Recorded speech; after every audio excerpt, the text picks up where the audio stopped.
This is just the executive summary of the report. The whole thing is about this thick, but its conclusion is simple. The decision to go to war in Iraq was not justified, and once then President George Bush had made that decision, the British Prime Minister at the time, Tony Blair, was his willing accomplice. The inquiry was headed by Sir John Chilcot. There are many lessons set out in the report. Some are about the management of relations with allies, especially the US.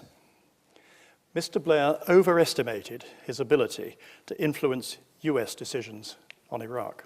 The question has always been, did then Prime Minister Tony Blair make a secret deal with George W. Bush to support him in ousting Saddam Hussein no matter what? Saddam, they insisted, had stockpiles of biological and chemical weapons of mass destruction and was still trying to develop a nuclear bomb. The Bush administration's long-stated intention was regime change. Officially, Blair was trying to convince President Bush to wait while UN weapons inspectors were sent into Iraq to search the country for WMD. U.S. intelligence had insisted they would find them. They didn't.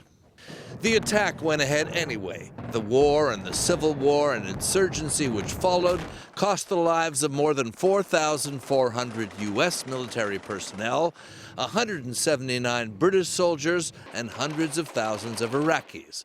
The families of the British dead had long demanded an inquiry. But for those families, like bereaved father Peter Brearley, the report offers no solace for a lost son. Do you feel that he died defending his country? Not at all, no. The report had one other mandate, to determine whether there had been adequate preparation for post-Saddam Iraq. The conclusion, there wasn't.